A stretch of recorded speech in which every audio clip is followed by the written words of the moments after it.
আসসালামু আলাইকুম। Hello everyone. আমি রবিন আছি আপনাদের সাথে। আজকের এই ভিডিওতে আমরা দেখব ডেল্টা পিএলসির tutorial number 8, PLS and PLF instructions. ঠিক আছে। আচ্ছা, তো চলেন শুরু করা যাক।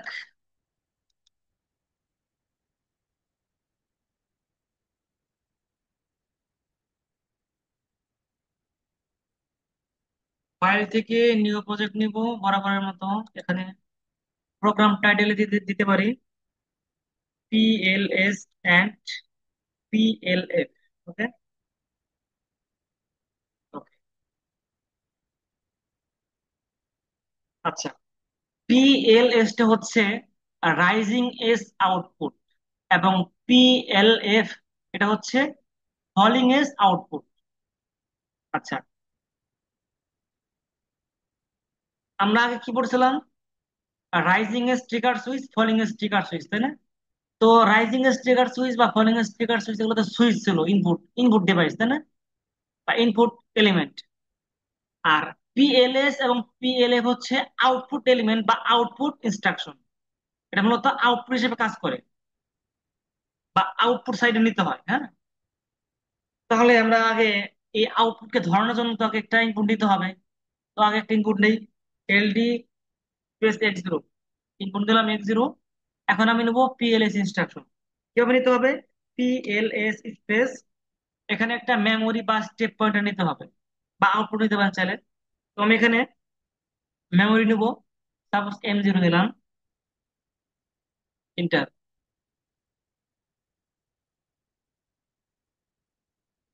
আচ্ছা, তো আগে কি ছিল? এখানে রাইজিং স্টিকার সুইচ থাকলে এখানে অন করতাম, এখানে একটা পালস দিত, ওই পালসের সাহায্যে একটা মেমোরি সেট করতো, তাই না? কিন্তু এখানে হবে কি, এই সুইচটা অন করলে কি হবে, এই পিএলএস ইনস্ট্রাকশনটা অ্যাক্টিভ হয়ে যাবে। কারণ এটা এটা কি সুইচ? রাইজিং এস আউটপুট, অর্থাৎ এর ইনপুটে যদি কোনো কিছু দেই বা ইনপুট যদি অন করি বা রাইজ করি, রাইজ মানে কি ওঠানো বা অন করা। পিএলসির ক্ষেত্রে কি, রাইজ বলতে কি বুঝি আমরা? কি বুঝি? কোনো কিছু অন করা, তাই না? তাহলে যখন আমি এই সুইচটা অন করবো তখন কি হবে? এই পিএলএস ইনস্ট্রাকশনটা অ্যাক্টিভ হবে। কারণ এটা কাজ কি, রাইজিং এস আউটপুট, অর্থাৎ কোনো কিছু ইনপুট দিলে পারা কি হবে, এটা রাইজ হবে বা অ্যাক্টিভ হবে বা অন হবে। আচ্ছা, এটা আসলে এই জিনিসটা কি আমরা দেখতে চাইলে এই পিএলএস এখানে ডাবল ক্লিক করবো। ডাবল ক্লিক করলে এই যে হোয়াট চিহ্ন আছে না, প্রশ্নবোধক, এখানে ক্লিক করলে এই দেখেন রাইজিং এস আউটপুট। এখানে আমরা কি নিতে পারি? এখানে আমরা দেখেন না, একটা একটা জিনিস ভুল বলছিলাম। এখানে আমরা পিএলএস স্টেশনের সাথে মেমোরি অথবা আউটপুট নিতে পারবো, স্টেপ পয়েন্টার নিতে পারবো না। এই দেখেন পিএলএস স্পেস, এই যে একটা এস দিচ্ছে, এটা হচ্ছে এস এর জায়গায় আমি কি ইউজ করতে পারবো? ওয়াই অথবা এম। ওয়াই কি আউটপুট, এম হচ্ছে মেমোরি। তাহলে আমরা এখানে স্টেপ পয়েন্টার ইউজ করতে পারবো না, তাই না? আচ্ছা, তাহলে আমরা কি করবো? এখন এই M0 দিয়ে একটা কি করবো, output ধরাবো। এলডি space M0 out Y0। তাহলে আমরা আগে এটা দেখি, compile, simulator, online mode, yes, run.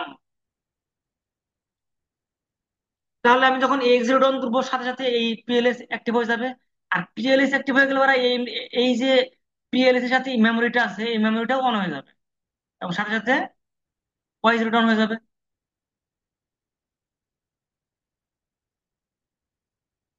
আচ্ছা, একটা জিনিস মনে রাখতে হবে কেন কাজ করতেছে না।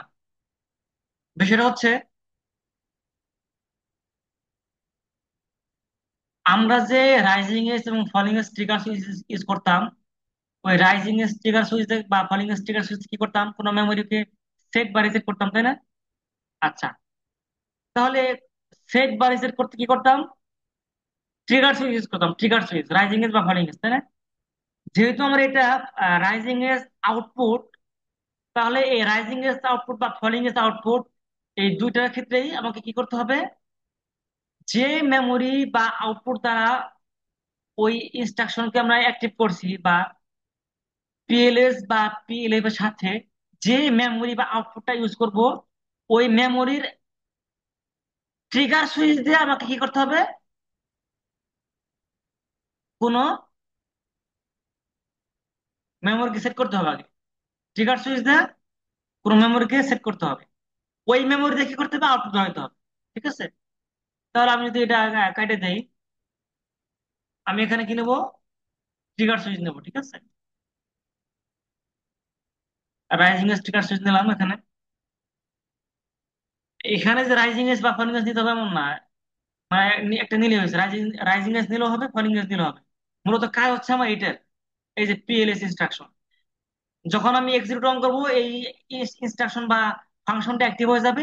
অ্যাক্টিভ হয়ে গেলে পরা এই M0 তে একটা পাস দেবে। কি করবে? এই পিএলএস এর সাথে, পিএলএস এর সাথে যে মেমোরি থাকবে ওইটাকে একটা পাস দেবে। সেই পাস দিয়ে আমি কি করবো? অন্য কোনো মেমোরি বা আউটপুটকে সেট করতে পারবো। তাহলে সেট দিলাম, সাপোজ M20 দিলাম। এখন আমি M20 দিয়ে কোনো আউটপুটকে ধরাতে পারি। LD M20 out Y0। ওকে, তো দেখেন, আবার কম্পাইল করলাম, simulator on, run online mode, run. দেখেন, এখন যখন অন করবো সাথে সাথে, এই দেখেন, সাথে সাথে কিন্তু আমার এই M0টা পাওয়া যাচ্ছে, তাই না? যেহেতু এটা আমার রাইজিং এস আউটপুট, এই জন্য ইনপুটে পাওয়ার দেওয়ার সাথে সাথে কি হয়েছে, এই পিএলএস ইনস্ট্রাকশনটা অ্যাক্টিভ হয়ে গেছে। এবং পিএলএস এর সাথে যে মেমোরি ছিল ওইটাকে কি করছে, একটা পালস দিছে। সেই পালস দিয়ে কি করছে, আমরা আরেকটা মেমোরিকে সেট করছি। ওকে, বুঝতে পারছেন? আচ্ছা, এখন যদি আমরা পিএলএফ নেই, সেম ভাবে আমরা নিচেই নেই, সাপোজ LD M1 নিলাম, PLF সাপোজ নিলাম আচ্ছা সরি, এখানে আমি X1 নিব ইনপুট, LD X1। PLF এখানে নেব M1, LDP M1, set M25, LDM25 out Y1। অর্থাৎ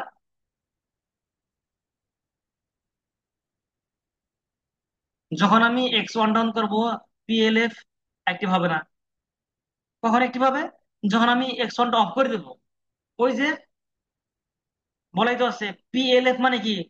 ফলিং এজ আউটপুট। অর্থাৎ পিএলএফ ফাংশনের সাথে যে ইনপুটটা থাকবে, ওই ইনপুটটা যখন অফ হয়ে যাবে, অন হওয়ার পর যখন অফ হবে, অফ হলে কি হবে?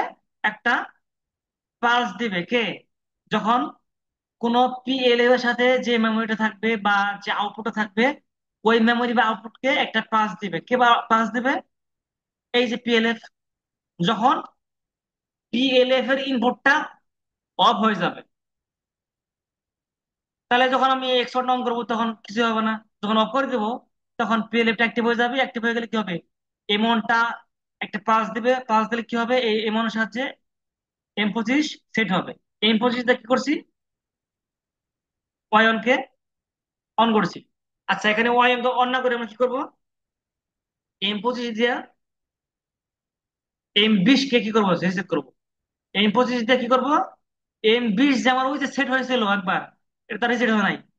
ওই M25 দিয়ে কি করবো? M20 কে রিসেট করবো। তাহলে রিসেট M20। ওকে, চলেন আবার কম্পাইল করি। Compile simulator online mode, run mode. দেখেন, রাইজিং এস বলে আমি যখন অন করছি তখন কি হয়েছে? অ্যাক্টিভ হয়ে গেছে। এটা অ্যাক্টিভ হইলে এখানে পাস দিচ্ছে, পাস দিয়ে M20 কে সেট করছে, M20 তে Y0 কে অন করছে, তাই না? অফ করে দিলাম, কোনো ইফেক্ট নাই। আর এখন আসবো X1। X1 কি? Falling edge output. যখন আমি এটা অন করব কিছুই হবে না, কিছু হবে না। যখন অফ করবো, অফ করার সাথে সাথে M1 কে একটা পাস দেবে পিএলএফ। এই পিএলএফ কি করবে? M1 কে একটা পাস দেবে। M1 এর সাহায্যে কি হবে? M25 সেট হবে, M25 আবার M20 রিসিভ করবে। দরকার নাই, আমরা এখানে কি করব? আচ্ছা, অফ করলাম। অফ করলে এই দেখেন সাথে সাথে পাল্টেছে, M25 কি করছে, M20 রিসিভ করছে। আচ্ছা, আমার এখানে M25 দরকার নাই, আমরা সরাসরি কি করব, সরাসরি M1 এর, M1 এর রাইজিং কি করবো, সরাসরি M20 কে রিসেট করবো। আর রিসেট M20, অর্থাৎ যখন আমি এক্স অন অন করবো তখন কি হবে, এখানে কিছু হবে না, যেহেতু ফলিং এজ আউটপুট। যখন আমি এক্স অনটা অফ করবো তখন ফলিং এজ কাজ করবে, কাজ করলে কি হবে, এই মনটা অ্যাক্টিভ হয়ে যাবে। অ্যাক্টিভ হয়ে গেলে কি হবে, একটা পাস দেবে। সেই পাস দিয়ে আমরা কি করবো, M20 কে রিসেট করবো। যেটা দ্বারা আমার কি হয়েছিল, ওয়াই জিরোটা অন হয়েছিল। তার মানে যখন আমি এই এক্স অনটা অফ করবো তখন M20টা রিসেট হয়ে যাবে, আর M20 রিসেট হয়ে গেলে কি হবে, ওয়াই জিরো অফ হয়ে যাবে। অনলাইন মোড, রান মোড, বুঝেন? এক্স জিরো অন করলাম, M20 সেট হয়ে গেছে, ওয়াই জিরো অন হয়ে গেছে। এক্স অন করলাম, কোনো ইফেক্ট নাই। যখন অফ করে দেবো তখন ফলিং এজটা কাজ করে, ফলিং এজ আউটপুটটা কাজ করবে। কাজ করলে কি হবে, M1টা পাস দিবে, পাসের সাহায্যে M20 রিসেট হয়ে যাবে। দেখেন অফ করবো, অফ হওয়ার সাথে সাথে কি হয়েছে, এই M20টা রিসেট হয়ে গেছে। M20 রিসেটের কারণে ওয়াই জিরোটা অফ হয়ে গেছে। আবার দেখেন, ওয়াই জিরো অন, এই যে আউটপুট অফ করে দেবো, ফলিং এজটা কাজ করবো। অফ করে দিলাম, ফলিং এজটা কাজ করলো, সরি, ফলিং এজটা কাজ করলো। কাজ করার সাথে সাথে কি হলো, M20 রিসেট হয়ে গেল। ওকে, তো এই হলো আমাদের রাইজিং এজ আউটপুট এবং ফলিং এজ আউটপুটের কাজ। ওকে, আজকের মতো এই পর্যন্ত। সবাই ভালো থাকবেন, সুস্থ থাকবেন, সবাইকে ধন্যবাদ। আসসালামু আলাইকুম।